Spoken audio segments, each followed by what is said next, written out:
Salutations distingués mes amis, j'espère que vous allez bien. Moi ça va, alhamdoulilah ça va. Je fais cette petite vidéo rapide et furtive les amis pour revenir sur l'affaire malheureuse de Nanterre. Voilà, j'aimerais surtout apporter un message à celles et ceux qui disent oui mais c'est la faute de ce gamin, pourquoi a-t-il démarré? Pourquoi a-t-il démarré? Bon, moi je vais vous dire moi pourquoi il a démarré. Hein, parce que là, ça devient stressant d'entendre des bêtises à droite à gauche, du genre, oui, il n'aurait pas dû démarrer, il a, comment je veux dire, le policier connaissait le chauffeur, c'est pour ça qu'il est parti, etc. Non, non, il n'y a rien de tout ça. Il y a juste un gamin de 17 ans, d'accord, qui a vu deux ogres, des ogres, tu vois, quand tu es petit, quand tu es jeune, dans ta tête, quand tu vois deux policiers en uniforme qui te tiennent en joue, mon ami, et qui aboient comme des chiens,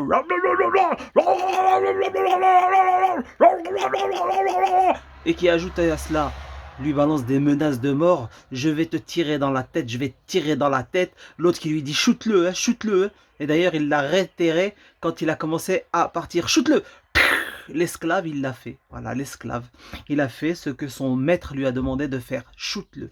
Imbécile qu'il est. D'ailleurs, il a fini en lui aussi. Hein, il va mal terminer, hein, ce policier, cet assassin. Hein. On peut parler d'un assassin, puisque là, pour le coup, pour un, comment dirais-je, une conduite sans permis, tirer à bout portant et sur la poitrine, ça s'appelle un meurtre. Hein.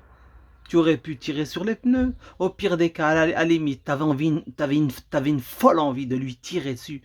Tire-lui sur le pied. Tire-lui sur le pied. Comme ça, il accélérera pas, il aura mal. Il sera blessé, il sera pas mort. À la limite, dans l'extrême. Tu vois ce que je veux dire? N'est-ce pas? Donc vous avez tous ces oiseaux là qui arrivent et qui sont en train de parler. Ouais, mais c'est sa faute. Les amis, un gamin qui voit des adultes en uniforme, armés, qui le pointent, certes c'est l'autorité publique, il n'aurait pas dû, etc. Peut-être qu'avant il n'a pas coopéré, c'est pour ça qu'ils l'ont serré. Tu ne lui tires pas dessus, tire sur les pneus, bon sang. Et en plus, ils osent dire que le mec était connu. Il était connu, alors ils sont partis alors avec les médias corrompus qui n'ont cessé de crier sur tous les toits. Casier judiciaire, plusieurs mentions à son... C'était totalement faux. Totalement faux. Ces médias un jour le paieront. Ces médias, un jour, vous allez le payer. Vous allez voir, vous allez le payer, vos désinformations et vos mensonges à en boucle toute la journée. Non, il n'avait aucune mention à son casier judiciaire. Il a eu quelques bisbilles à cause, encore une fois, de la conduite sans permis. Voilà. D'ailleurs, c'est à cause de ça que le président, enfin ce gouvernement, propose le permis à 17 ans. Parce qu'il y en a qui sont pressés et qui ont besoin de ce permis pour aller travailler. Voilà, les gens, il y a de plus en plus de jeunes qui arrêtent la scolarité avant la majorité, etc. Ils ont besoin de travailler, etc. Donc c'est une bonne initiative. Malheureusement, dans ce cas précis, à quelques mois peut-être d'une loi qui l'aurait autorisé à passer son permis, eh bien il a été shooté. Comme l'a dit le policier, avant qu'il s'en aille, il a dit à son collègue, shoot-le. Il lui a tiré dans la poitrine. Paix à son âme, qui repose en paix. Et tous ces oiseaux qui viennent, il aurait pas dû, oui mais vous. Écoute, je vous rappelle juste une chose. C'est que durant des décennies, à chaque fois qu'il y a eu des bavures policières dans certaines cités de banlieue, je n'excuse pas moi la délinquance, hein, ceux qui me connaissent savent, hein, mon, mon, mon, mon, mon dégoût pour la racaille, pour ceux qui pourrissent la vie, qui vivent dans le quartier, etc. On est bien d'accord. Simplement, il existe des bavures, d'accord? Et quand certaines banlieues se sont levées, etc., et qu'on est venu à l'époque dénoncer, oui, mais pourquoi? Il faut pas tout casser, ça sert à rien. C'est vrai, c'est stupide de casser tout ce qui est dans ton quartier, qui t'appartient quelque part. Tu es en train de détruire ton quartier. Tu es en train de taquer à ton voisin, qui t'a rien fait, etc. Ok, c'est de la bêtise. Mais la colère est là parce qu'il y a eu une bavure. Et vous avez tous ces oiseaux, ce sont les mêmes, hein, qui laissent ce type de commentaires et qui vont jamais se remettre en question par la suite. Là, je vais vous dire pourquoi. Ben, ils sont là en train de dénoncer, oui, c'est des casseurs, hein, moi je soutiens jamais la racaille, etc. Wesh, le policier va venir, il va l'agresser comme ça, mais bah arrêtez, prenez... Vous l'avez pas vu lors du mouvement des Gilets jaunes? Vous aviez des types en tenue, des CRS, des policiers de la BAC, de la BRI, des policiers qui ont été appelés en renfort par la suite, évidemment, lors de l'acte notamment numéro 2 et 3.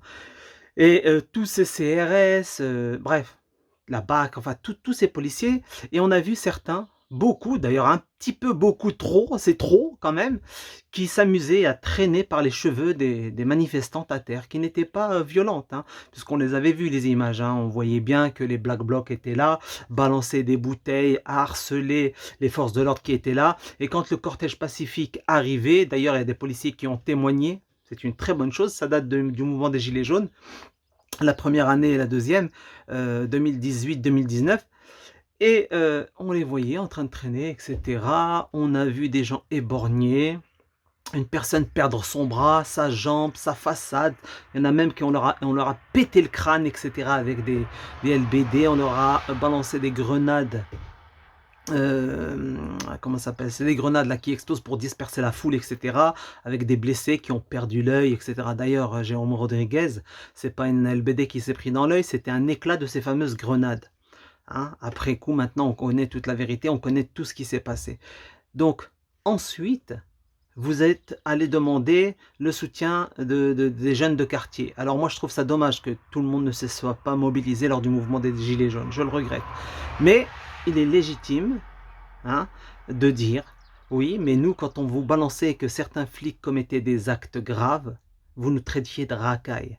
Sachant qu'il y a des gens qui sont bien, qui travaillent, qui ont participé à certaines émeutes. C'est une vérité, parce que la bêtise, elle est là. Maintenant, les solutions, je vous le dis, ça va être très dur d'en trouver. Je vous le dis tout de suite, puisque les élites, nos gouvernants, ont décidé de suivre une politique mondialiste qui a pour objectif déjà d'abrutir les masses et de recruter dans les forces de l'ordre des gens qui ont un tout petit niveau scolaire. C'est pas une blague, la note qualificative pour devenir policier est passée de 9 sur 20 à 7 sur 20, ce n'est pas un hasard. Voilà, je tenais juste à vous le dire, ça va être très dur, gardons la foi, gardons la pêche, continuons de prier pour que la paix perdure, Inch'Allah, et on souhaite le meilleur à son prochain. Tous.